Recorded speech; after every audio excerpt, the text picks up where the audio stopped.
ನಾವು ಹೇಳ್ತಾ ಇದ್ವಿ ನಿಮಗೆ ಬುರುಡೆ ಪ್ರಕರಣದಲ್ಲಿ ಬುರುಡೆ ಚಿನ್ನಯ್ಯನನ್ನ ವಿಚಾರಣೆಗೆ ಒಳಪಡಿಸಲಾಗಿದೆ. ಆಲ್ಮೋಸ್ಟ್ 6 ದಿನಗಳಿಂದ ಆತ SIT ಕಸ್ಟಡಿಯಲ್ಲಿದ್ದಾನೆ ಅಂತ.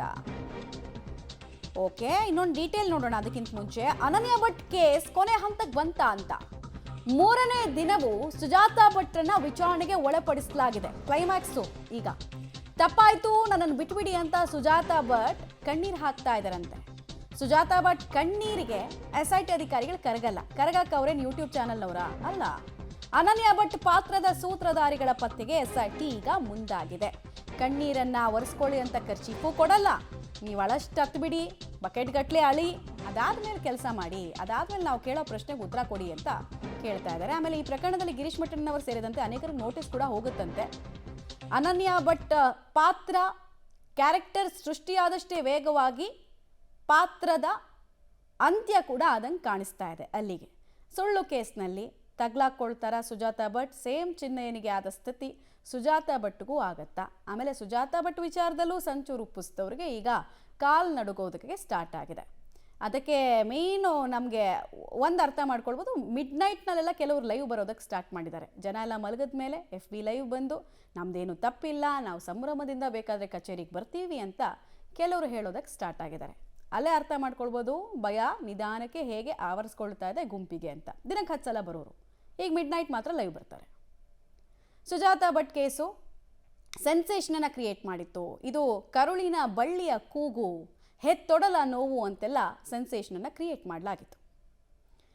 ಡೀಟೇಲ್ಸ್ ಕೊಡ್ತಾರೆ ದೀಪಕ್ ಜೈನ್, ನೇರ ಸಂಪರ್ಕದಲ್ಲಿ ಜಾಯ್ನ್ ಆಗ್ತಾ ಇದ್ದಾರೆ. ದೀಪಕ್, ಸುಜಾತಾ ಭಟ್ ಜೊತೆಗೆ ಅನನ್ಯ ಭಟ್ನ ಕ್ಯಾರೆಕ್ಟರು ಈ ಚಿತ್ರ ಏನಿಲ್ಲ ಅಂದರೂ ಮಿನಿಮಮ್ 100 ಡೇಸ್ ಗ್ಯಾರಂಟಿ, 1 ವರ್ಷ ಅಂತೂ ಇದರಲ್ಲಿ ನಾವು ಹೊಟ್ಟೆ ತುಂಬಿಸ್ಕೊಳ್ಬೋದು ಅಂತ ಕೆಲವರು ಅಂದ್ಕೊಂಡಿದ್ರು.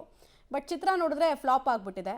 ಫ್ಲಾಪ್ ಆದ ಪರಿಣಾಮ, ದುಷ್ಪರಿಣಾಮ ಚಿತ್ರದ ನಿರ್ಮಾಪಕರು ನಿರ್ದೇಶಕರಿಗೆ ಹೆಂಗೆ ಸೃಷ್ಟಿಯಾಗಿದೆ ಅಂತ ದೀಪಕ್? ಖಂಡಿತ ಮಮತಾ ಹೆಗಡೆ, ಈ ತರ ಪ್ಲಾನ್ ಫ್ಲಾಪ್ ಆಗ್ತದೆ, ಕಥೆಯ ತಿರುಳು ಆರಂಭದಲ್ಲೇ ಗೊತ್ತಾಗ್ತದೆ ಅನ್ನುವಂಥದ್ದು ಅವ್ರಿಗೆ ಗೊತ್ತಿರಲಿಲ್ಲ. ಕೇವಲ 5 ದಿವಸದಲ್ಲೇ ಈ ಒಂದು ಕಥೆಯ ರಿವೀಲ್ ಆಗಿದೆ ಅನ್ನುವಂಥದ್ದು ಮಮತಾ. ಹಾಗಾಗಿ ಅವರ ಪ್ಲಾನ್ ಇತ್ತು ಅನನ್ಯ ಭಟ್ ಅನ್ನುವಂಥ ಹೊಸ ಹೆಸರು ಸೇರ್ಪಡೆ ಆಗಿರೋದ್ರಿಂದ ಕತೆ ಇನ್ನಷ್ಟು ಟ್ವಿಸ್ಟ್, ಎದುರಾಳಿಗಳಿಗೆ ಮತ್ತಷ್ಟು ನಡುಕವನ್ನು ಹುಟ್ಟಿಸಬಹುದು ಅನ್ನುವಂಥದ್ದು. ಆದರೆ ಸುಜಾತಾ ಭಟ್ ಮಾಧ್ಯಮಗಳಿಗೆ ಒಂದೊಂದು ಮಾಧ್ಯಮಕ್ಕೆ ಒಂದೊಂದು ಹೇಳಿಕೆ, ಗಳಿಗೆಗೆ ಒಂದು ಹೇಳಿಕೆ ಕೊಟ್ಟಿರೋದ್ರಿಂದ ಇದು ಫ್ಲಾಪ್ ಆಗಿದೆ ಅನ್ನುವಂಥದ್ದು. ಆ ಹಿನ್ನೆಲೆಯಲ್ಲಿ ಇವರ ಜೊತೆಗಿನ ಸಂಪರ್ಕವನ್ನು ಕಡಿತಗೊಂಡಿದ್ದಾರೆ. ನಮಗೂ ಅವರಿಗೂ ಸಂಬಂಧ ಇಲ್ಲ ಅನ್ನುವಂಥದ್ದು ಈಗ ಅವರು ಕೊಡ್ತಾ ಇರುವಂತಹ ಸ್ಪಷ್ಟನೆ. ಆದರೆ ಈ ಸ್ಪಷ್ಟನೆಯನ್ನು ಕೇಳಲಿಕ್ಕೆ SIT ಅಧಿಕಾರಿಗಳು ತಯಾರಿಲ್ಲ. ಕಾರಣ ಏನು ಅಂತಂದ್ರೆ ಸುಜಾತಾ ಭಟ್ ಅವರಿಂದ ಎಲ್ಲ ದಾಖಲೆಗಳನ್ನ ಕೇಳ್ತಾ ಇದ್ದಾರೆ. ಬಟ್ ಒಂದೇ ಒಂದು ದಾಖಲೆಯನ್ನ ಕೊಡ್ಲಿಕ್ಕೆ ಅವರಿಂದ ಸಾಧ್ಯ ಆಗ್ತಾ ಇಲ್ಲ. ಅನನ್ಯ ಭಟ್ಗೆ ಸಂಬಂಧಪಟ್ಟ ದಾಖಲೆಗಳು ಇಲ್ಲ ಅಂದ್ರೆ ಜಮೀನಿಗೆ ಸಂಬಂಧಪಟ್ಟಂತಹ ದಾಖಲೆಗಳನ್ನ ಕೊಡಿ ಅಂತ ಕೇಳಿದ್ರು, ಅದು ಕೂಡ ಇಲ್ಲ. ಯಾಕಂದ್ರೆ ಪರೀಕ ಅರಮನೆಯಿಂದ ಬಂದಂತಹ ಜಮೀನು ಅದು ಇವರ ಚಿಕ್ಕಪ್ಪ ಪರ್ಚೇಸ್ ಮಾಡಿರ್ತಾರೆ. ಎಲ್ಲರಿಗೂ ತಲಾ 50,000 ರೂಪಾಯಿ 40 ವರ್ಷದ ಹಿಂದೆ ಕೊಟ್ಟಿದ್ದಾರೆ. ಅಂದ್ರೆ ಒಂದು ಬಿಗ್ ಅಮೌಂಟ್ ಅನ್ನ ಸೆಟಲ್ ಮಾಡಿದ್ದಾರೆ ಅನ್ನುವಂಥದ್ದು. ಹಾಗಾಗಿ ಸೈನಿಂಗ್ ಅಥಾರಿಟಿ ಇವರ ಚಿಕ್ಕಪ್ಪ ನಾರಾಯಣ ಉಪಾಧ್ಯಾಯ ಅವರಿಗೆ ಇರ್ತದೆ. ನಾರಾಯಣ ಉಪಾಧ್ಯಾಯರವರು ದಾನವನ್ನ ಕೊಟ್ಟಿರುವಂತದ್ದು ಧರ್ಮಸ್ಥಳಕ್ಕೆ. ಹಾಗಾಗಿ ಕುಟುಂಬದ ಜೊತೆಗೆ ಯಾವುದೇ ತಗಾದೆಯನ್ನ ತೆಗೆಯುವಂತ ಪರಿಸ್ಥಿತಿಯಲ್ಲಿ ಸುಜಾತಾ ಭಟ್ ಇಲ್ಲ. ಆ ಕಡೆಯಿಂದ ಧರ್ಮಸ್ಥಳದ ಜೊತೆ ತಗಾದೆ ಎತ್ತುವಂತಹ ಪ್ರಶ್ನೆ ಕೂಡ ಇಲ್ಲ. ಹಾಗಾಗಿ ಅಡಕತ್ತರಿಯಲ್ಲಿ ಸಿಕ್ಕಿದಂತಹ ರೀತಿಯಲ್ಲಿ ಸುಜಾತಾ ಭಟ್ ಮತ್ತು ಅವರನ್ನ ನಂಬಿದವರು ಇರೋದ್ರಿಂದ ಅರ್ಧ ದಾರಿಯಲ್ಲಿ ಕೈಯನ್ನ ಬಿಟ್ಟಿದ್ದಾರೆ ಅನ್ನುವಂಥದ್ದು. ಪ್ರಮುಖವಾಗಿ ಅವರ ಜೊತೆಗೆ ಫೋನ್ ಸಂಪರ್ಕ ಕೂಡ ಮಾಡಲಿಕ್ಕೆ ಸಾಧ್ಯ ಆಗ್ತಾ ಇಲ್ಲ. ಯಾಕಂದ್ರೆ ಎಲ್ಲವನ್ನ ಕೂಡ SIT ಅವರು ಗಮನಿಸ್ತಾ ಇದ್ದಾರೆ.